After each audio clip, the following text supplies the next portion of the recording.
Hey guys, this is Blake here. I've been really sick this past week, so if I sound off, sorry. I'm here to talk about Ong Bak 3. This is the first Kickass of Awesome episode, I think, that I've actually done a more negative than positive review. But it still qualifies because the fight scenes are still very good. They're not great. I wouldn't say there's anything groundbreaking. Like Ong Bak 2 was up there with the best of them. But they're still very good. There's plenty of different kinds of styles and moves used. Tony Jaa's posturing is excellent. What's cool about Tony Jaa is how he sells his moves. When he doesn't kick somebody, it seems like he's genuinely hitting them hard.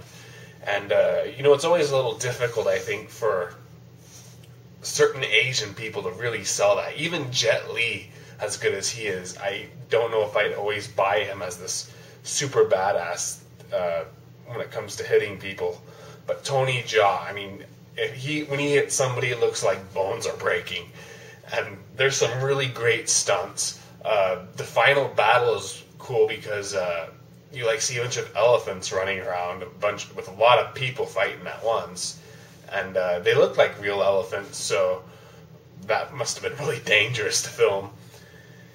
And like I said, when the fights happen, they're good. They're not great, but they are still very good. Unfortunately, the rest of the movie kind of sucks.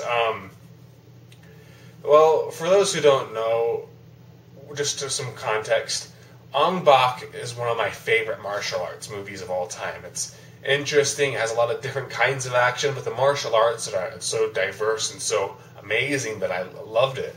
Ong Bak 2 was a step down, but it actually improved on the fight scenes. It's just, that's all it really was, a lot of fight scenes. There was no real narrative. Tony Jaa was more of a prop than an actor in that movie. But if you don't like fight scenes, you'd hate Ong Bak 2. You'd think it's boring, but if you just want a bunch of kick-ass fight scenes, Ong Bak 2 is definitely your movie. But Ong Bak 3, it seems like he took some advice and tried to make it more of an actual movie. He just doesn't do it right. And, part of this is probably because he went through some real heavy personal issues in real life. And you can kind of see where that affected Ong Bak 3. There's a lot more spirituality, which, Tony Jaa, I think, even joined a monastery. But unfortunately, he just has no idea of what narrative is, what conflict is. And it's even weirder because he's co-directing the film with the guy who directed Ong Bak. So I don't really know how that guy allowed this to happen. But let me just give you an example of why Ong Bak 3 is a bad movie. First off, when you have a narrative, you always focus on one character, and anybody else who gets focused on is just because how they relate to the main character. In the first part of the movie, Tony Jaa gets beat up and tortured. He fights back once, but for the most part, you just see him getting tortured. So he loses they break his arms and his legs, so he's now a cripple. But then, for the next 30 to 40 minutes, he almost just, he ceases being part of the movie. It starts being about the setup, the situation. A bunch of people want to break him out and rescue him, and starts focusing on them. And then the Emperor, not the Emperor, but whatever the warlord was, who was the main bad guy in the first movie, he gets cursed at some point. I don't remember if it was in the last movie or not. And some guy starts harassing him. This guy's also this real bad kung fu film. And it starts focusing on that. And Tony Jaa is just, he's gone. He's vanished.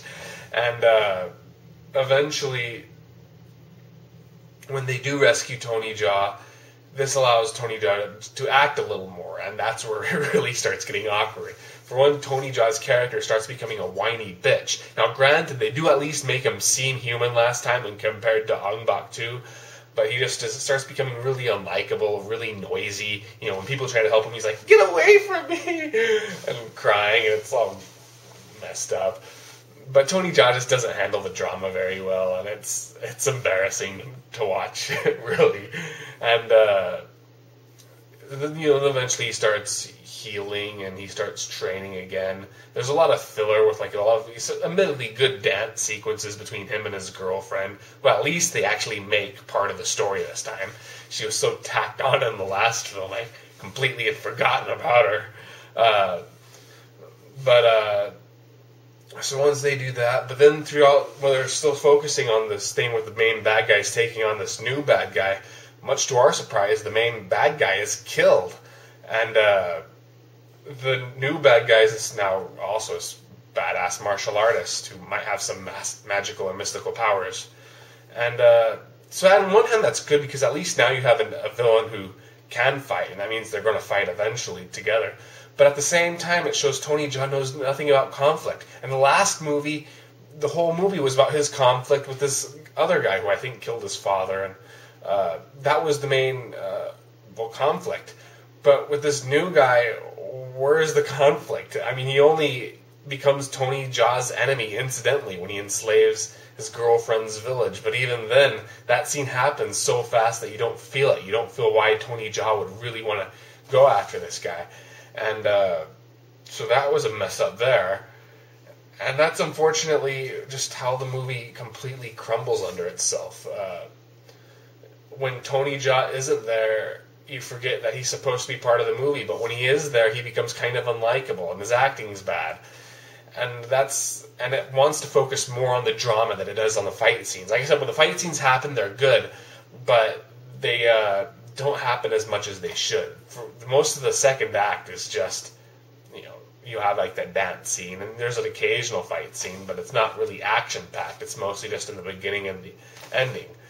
So that was a shame. It just felt like Tony Jaa, he's a great fight choreographer.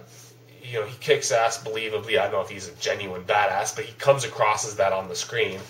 And, his acting, if it's handled correctly, it could be fine, like in Ong Bak. But this really was just what The Protector had me worried about, that Tony Jaa is not an actor. But at least The Protector only had that badness in moments.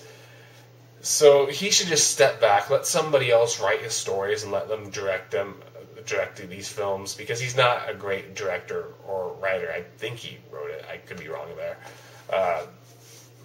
But I haven't given up on him. I'd say this. Whereas Ong Bak 2, the fight scenes made the film really worth watching. It made the film good to me. Here, the fight scenes only make the movie tolerable. It doesn't make it good. So that's all I have to say about that. If you want to read my written review, please check the link in my description. And here is the trailer.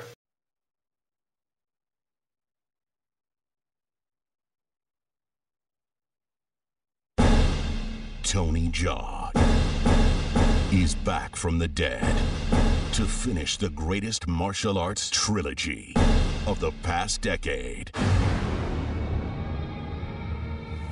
The forces of good have always struggled with evil.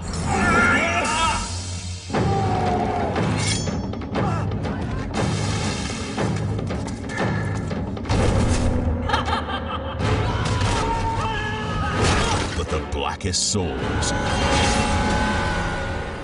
are no match for one man.